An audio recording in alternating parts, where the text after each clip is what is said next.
Hello students, today I am explaining chapter 9 Suktayah of standard 6 Sanskrit semester 2. Now Suktayah it means epigram. तो चलिए start करते हैं. Number first, नास्ति उद्यम समह बंधु. It means there is no friends like hard work. यानी कि हार्डवर्क के अलावा हमारा कोई सच्चा फ्रेंड नहीं होता, क्योंकि ये हार्डवर्क नाम का जो फ्रेंड है वो हमारी हर एक जगह पे हमारी हेल्प कर देता है. Hard work is the reliable friend or true brother of any man. Every person can achieve whatever he wants with hard work. Every relative has some expectation from a person, but hard work expects nothing. Thus, the importance of hard work has been given here. इसका मतलब ये है बच्चों कि hard work होता है वो हमारी हर एक रास्ते में हर एक स्टेप पे वो हमारी हेल्प कर देता है. उसके वजह से हम जो भी चाहे वो पा सकते हैं, क्योंकि हमारे रिलेटिव में किसी भी इंसान को किसी से भी सामने वाले से कोई ना कोई एक्सपेक्टेशन रहती ही है, बराबर. पर ये हार्ड वर्क है वो हमसे कुछ नहीं चाहता है, कुछ नहीं मांगता है, ठीक है, क्योंकि वो हमको सब कुछ दिलाता है, ना ही कुछ मांगता है. ओके, इसलिए हार्ड वर्क की इम्पोर्टेंस बहुत ज़्यादा है, ये समझाया गया है इसमें. नाउ सेकेंड नंबर, वृक्षाः सत्पुरुषाः इव. It means trees are like good people. तो बच्चों यहाँ पे पेड़ों को अच्छे लोगों के साथ कंपेयर किया गया है. Here trees have been compare to good people. Trees themselves stand in the hot sun but cast their shade upon others. Their fruit are also for others. In this way trees are like good people. तो बच्चों हम सब जानते हैं कि पेड़ जो होता है वो जो सन की हीट होता है, वो हीट होती है, वो टॉलरेट करता है, सहन करता है. फिर भी इंसानों को या फिर किसी भी प्राणी पक्षी को वो छाया देता है. उसके फ्रूट भी वो खुद नहीं खाता है, बराबर. तो इसीलिए उसको अच्छे लोगों के साथ कंपेयर किया गया है, क्योंकि जो अच्छे लोग होते हैं वो भी हमेशा अपनी संपत्ति का, अपने नॉलेज का उपयोग सबकी सेवा के लिए करते हैं, ठीक है. नाउ थर्ड नंबर, शीलम सर्वत्र वै धनम.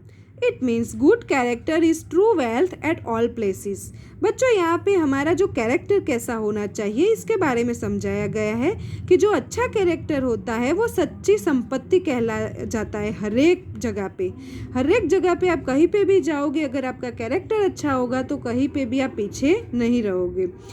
It means here good character has been considered as true wealth. In foreign countries knowledge is wealth. तो बच्चों फॉरेन कंट्रियों में लोग ये मानते हैं कि भाई नॉलेज इज़ वेल्थ. हमारे में अच्छा नॉलेज है तो वो हमारी सबसे बड़ी संपत्ति है. During hard time intelligence is real wealth. Hard time यानी कि हमारी जो ख़राब समय आता है हमारा, तो उस टाइम पे हमारी जो इंटेलिजेंस, हमारा जो टैलेंट होता है वो ही रियल संपत्ति बन के सामने आता है. इन अदर वर्ल्ड और संस्कृति में रिलीजन इज़ वेल्थ, यानी कि धर्म को ही संपत्ति माना जाता है. But good character is wealth everywhere. लेकिन अगर हमारा कैरेक्टर अच्छा होगा तो वो हर एक जगह पे एक अच्छी संपत्ति बन के सामने आएगा. Good character should be given the highest importance in life, ठीक है. तो गुड कैरेक्टर का हर एक जगह पे बहुत वैल्यू है, बहुत इम्पोर्टेंस है उसकी लाइफ में, ठीक है. नाउ नंबर 4, मातृदेवो भव. You consider mother as god. तो बच्चों यहाँ पे वो तो हम बचपन से ही जानते हैं कि मातृदेवो भव, पितृदेवो भव, बराबर. तो माता और पिता को गॉड के समान रखा गया है, गॉड के साथ में ही रखा गया है, क्योंकि माता जो होती है वो हमारी बचपन से ही, हमारे जन्म के बाद ही तुरंत माता जो होती है वो अपने बच्चों को अपनी कल्चर का सब नॉलेज देना स्टार्ट कर देती है, सब कुछ सिखाना स्टार्ट कर देती है, राइट. तो बच्चों यहाँ पे जो है this proverb has immortalized the mother gives the nectar of culture to her son or daughter and guide him or her to the zenith of achievement. Therefore mother is as great as God is. She must be respected and worshipped. तो बच्चों हमको माता को, अपनी माँ को और पिता को रिस्पेक्ट करना चाहिए, उनकी पूजा करनी चाहिए, क्योंकि वो भी हमारे जन्म के बाद तुरंत ही हमको सब कुछ सिखाना स्टार्ट कर देती है. नाउ नेक्स्ट, सत्यमेव जयते. इट मीन्स ये तो हम सभी जानते हैं कि ओनली ट्रूथ ट्रायम्फ्स, यानी कि हमेशा सत्य की ही विजय होती है, ये हम सब अच्छी तरीके से जानते हैं क्योंकि ये हमारी कंट्री का मोटो है। This sentence is the motto of our country India, सत्यमेव जयते, right. The person traveling the road of truth has to face many hardship but eventually victory in his।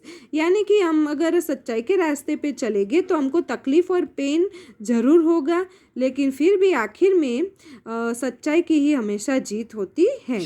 Many calamities has befallen King Harishchandra, the worshipper of truth, but he had overcome all of them quite successfully। So King Harishchandra's name has become immortal।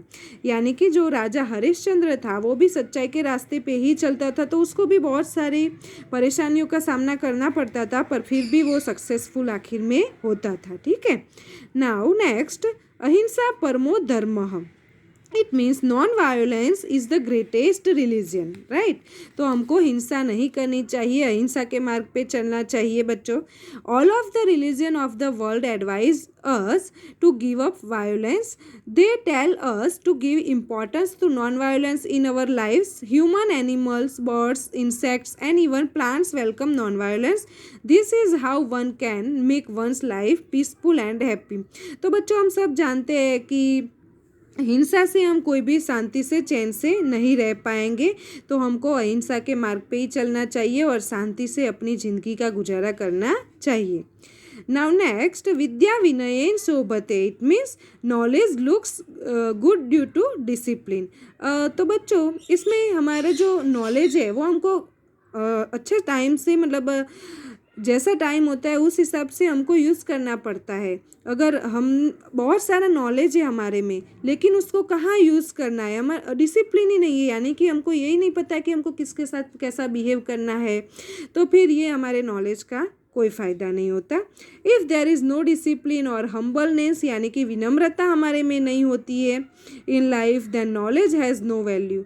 अगर हमारे में discipline और humbleness, it means विनम्रता नहीं होती है, सिद्धांत नहीं होते हैं, तो फिर हमारे नॉलेज का कोई वैल्यू नहीं है।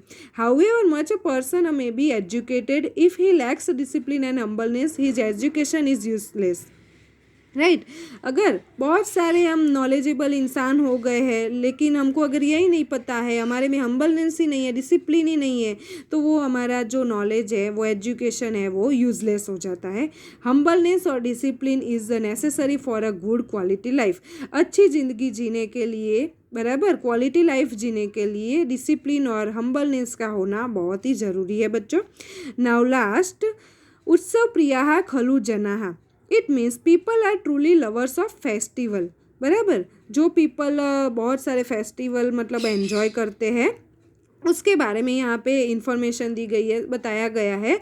The fact that human life is fraught with hardship and worry has been brought out by the famous line of poem given here, and the line is, what is this life is, if full of care we have to time to stand and stare, life has a lot of sadness and very little happiness. तो बच्चों हम सब ये जो पड़ा होता है, हम सबको ही पार करना होता है कि बहुत सारी तकलीफ़ें, बहुत सारे दुख हमारी ज़िंदगी में आते रहते हैं, अलग अलग पड़ाव हमारी ज़िंदगी में आते रहते हैं, और जो छोटी सी ज़िंदगी में हैप्पीनेस बहुत ही कम मिलती है, हैप्पीनेस को हम एंजॉय नहीं कर पाते, बराबर। Therefore man always hanker after peace and happiness. For this reason, to celebrate various festivals, anniversaries, birthdays, etc. in an effort to make his life full of happiness। तो बच्चों ये हम इसीलिए सारे अलग अलग फेस्टिवल, एनिवर्सरीज, बर्थडे पार्टीज़, वो सब इसलिए हम एंजॉय करते हैं, इसलिए मनाते हैं ताकि हमारी ज़िंदगी में खुशियाँ भरी रहे, हम एंजॉयमेंट कर सकें, थोड़ा सा हमको भी चेंज मिल जाए रूटीन लाइफ में से, ठीक है। Thank you.